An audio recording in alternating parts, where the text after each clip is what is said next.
They beat Matteo to the ground and kidnap his friend's daughter, unaware they've crossed an ex-Special Forces operative. But Matteo isn't down for long. He's ready to make them regret it. The movie starts at the National Opera House in Hamburg, Germany, where an orchestra is preparing for rehearsal. Unaware of any danger, they don't notice a group of armed criminals sneaking in and spreading out. The conductor arrives and the rehearsal begins. But suddenly, the thugs burst in, firing shots in the air. Meanwhile, John and his rescue team are ready outside. He gives final instructions as the gang broadcasts their takeover, demanding $300 million. John warns his team to hold fire until he gives the order, but when the gang leader kills a hostage, Matteo, one of John's team members, reacts and shoots. This sparks a fierce gunfight, and John's team moves in, taking down most of the criminals. Afterward, John confronts Matteo for disobeying orders. But Matteo is already injured. Suddenly, a thug pretending to be a hostage attacks, and Matteo stops him, but John is tragically killed in the crossfire. Matteo's decision indirectly led to John's death. 5 years later, Matteo is in Romania, retired from the Special Forces and working in a quiet town called a sawmill. But he's still haunted by John's death. Looking at a photo of John's family reminds him of better times. On payday, he announces his final retirement, buys a ticket to Bucharest, and prepares to leave. In Amsterdam, Interpol, led by Shira, has seized a drug shipment, striking a blow against various mafias. One of the arrested criminals turns out to be an undercover Interpol agent. Shira tells the agent they need to keep up the pressure to capture the mafia leaders. When Matteo arrives in Amsterdam, we meet a businessman named Paul, deeply involved in cryptocurrency. He's trying to persuade a client to invest, mainly to cover his own financial losses. Meanwhile, Matteo nervously approaches Helen's door. He hesitates but eventually knocks. Helen's daughter, Angie, answers, and Matteo asks to see her mother. When Helen comes to the door, she's stunned to see Matteo. She invites him in for coffee, though it's clear she's still processing his sudden return. Once they're inside, Matteo learns that Helen is now married to Paul. As they talk, things quickly turn tense. Helen confronts Matteo, accusing him of skipping John's funeral, even though John was like a brother to him. Matteo, visibly weighed down, apologizes and admits he blames himself for John's death. He starts to explain what happened, but Helen doesn't want to hear it. Angry and hurt, Helen tells him he shouldn't have come back, reopening wounds she's tried to heal. After an awkward apology, Matteo leaves, but Helen notices him standing outside, looking crushed. Feeling a bit guilty, she invites him to stay in the guest room until he figures out his next steps. Matteo accepts her offer. Later, Helen shows him some of John's belongings she kept over the years.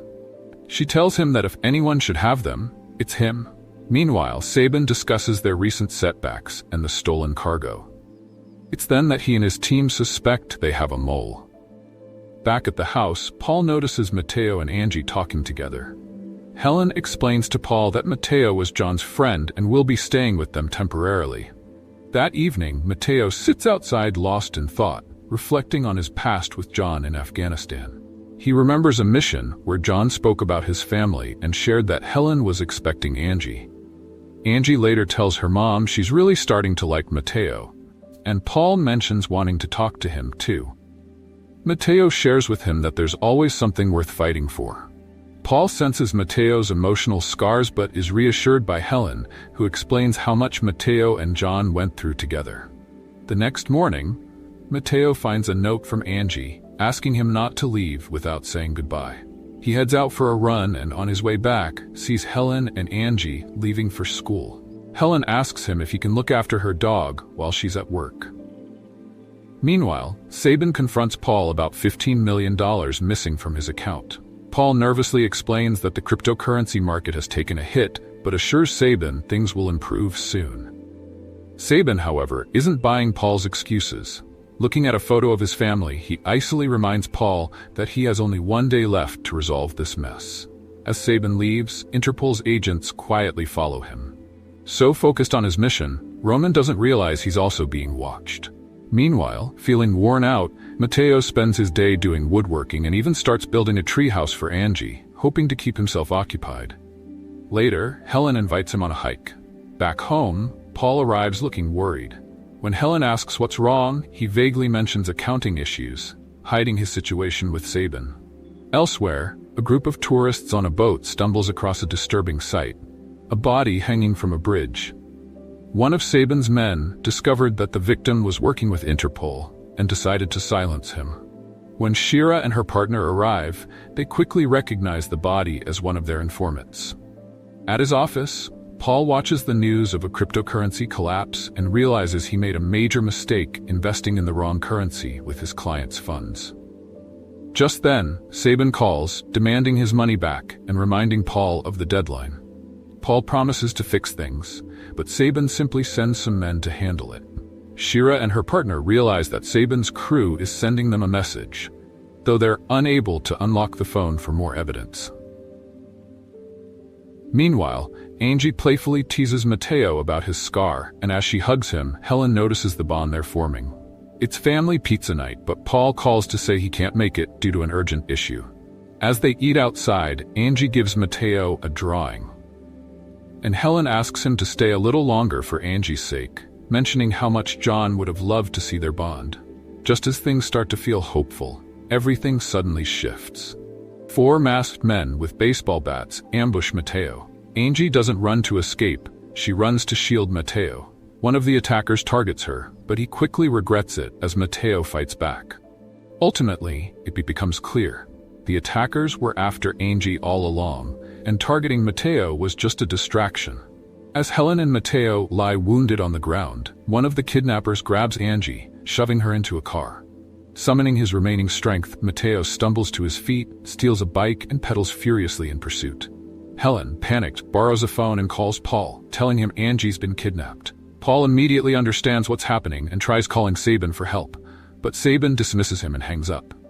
Determined, Matteo catches up to the car, managing to jump onto a passing vehicle, shattering a window to fight the men inside. But as he peeks in, he realizes Angie isn't in this car. Undeterred, he hauls each thug out one by one until they finally crash. Matteo wakes up in a hospital, handcuffed to the bed, and hears Helen in the hallway shouting at the police. Angie is still missing. Shira and her partner take over the investigation. The police now suspect Matteo's involvement in the kidnapping, since the men he fought work for Sabin, a crime boss infamous for drug trafficking but never known for kidnappings. With no concrete evidence against him, Matteo is eventually released. Shira, curious about his plans, asks what he'll do next. Matteo tells her he's going after Angie. She provides intel on Sabin's organization and the criminal networks possibly linked to the case. Helen and Paul are questioned, but Paul remains evasively quiet, fueling Shira's suspicions. Meanwhile, Sabin's men notice the police closing in, and one of them reports to Sabin that Matteo has been released from the hospital. Angie, still held at Sabin's club, is told she'll go home soon, but Sabin privately orders his men to sell her to an international crime syndicate. Remembering his promise to John to protect Angie as her godfather, Matteo clings to the drawing she gave him and starts planning her rescue. Paul, fearing the fallout, arrives to warn Matteo, but inadvertently mentions Sabin's connection to the Ties family. Matteo seizes on the slip, forcing Paul to reveal the truth. He'd embezzled $15 million from Sabin, igniting the whole situation. With a plan in place, Matteo takes John's old gun from Paul and demands he call Sabin, pretending they've secured the money. They arrange a trade, Angie in exchange for the cash. Sabin agrees to the trade, choosing an unfinished construction site as their meeting point. Before leaving, Matteo promises Helen he'll bring Angie back safely. Meanwhile, Shira and Interpol sense that Paul is withholding crucial information. Shira orders her partner to keep a close watch on Paul's home. But Matteo intercepts the agent, takes his car, and speeds off, leaving Helen to cover for him. She invites the agent inside, trying to deflect attention, and calls Paul to confront him. Panicking, Paul realizes that Matteo might be working with Interpol and begins to unravel. Matteo reaches the construction site, facing a group of Sabin's thugs. He demands they hand over Angie, only to be met with confusion. They don't have her. The entire setup was a ploy to retrieve Sabin's stolen money. When the thugs grab Matteo's bag expecting a payout, they find a bomb inside. The explosion rocks the site, scattering the gang as Matteo escapes. Back at home, Helen faces a terrifying encounter with one of Sabin's men. A struggle ensues and Helen fends him off with a gunshot, scaring him away. Paul, sensing the noose tightening, frantically begins to pack. Just as he's about to escape, one of Sabin's men ambushes him, cutting him down. Shira arrives shortly after, just in time to see Paul's killer flee, and rushes to console her wounded partner. Determined to rescue Angie, Matteo interrogates one of the injured thugs, forcing him to reveal her location. Matteo contacts Shira, requesting backup at the location he's uncovered. Matteo finally reaches Sabin's club, where he engages in a fierce shootout with guards.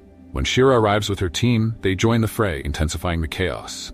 Amidst the gunfire, Sabin attempts to flee with Angie, leaving a few loyal men behind to delay Matteo. A brutal clash ensues between Matteo, Shira, and the remaining thugs, with heavy losses on both sides. Ignoring his own injuries, Matteo charges after Sabin and Angie, determined to end the ordeal. He finally catches up, and Sabin, desperate, threatens Angie's life. In a split-second decision, Matteo hurls a knife that finds its mark in Sabin's chest. Though Sabin manages a final shot, Matteo emerges unscathed, and Angie runs to him, relieved. 6 months later, Angie and Helen have started a quiet life together, though they remain uncertain if they'll ever see Matteo again. Matteo, now sailing alone at sea, reflects on his journey. As Shira's partner is honored with a medal, she reminds him that their work is far from over, leaving the story open-ended.